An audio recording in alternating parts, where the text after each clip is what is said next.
ওই যে ঘরের ইয়ে চাকু আছে না, খাওয়ার চাকুটা, ওটা দিয়ে কেটে কেটে দিই।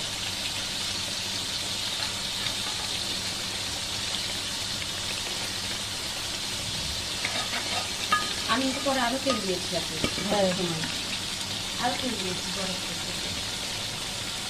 কিন্তু তেল এটাও ফুলিয়ে দিয়ে দিস। হ্যাঁ, তেল টেনে নিয়েছে।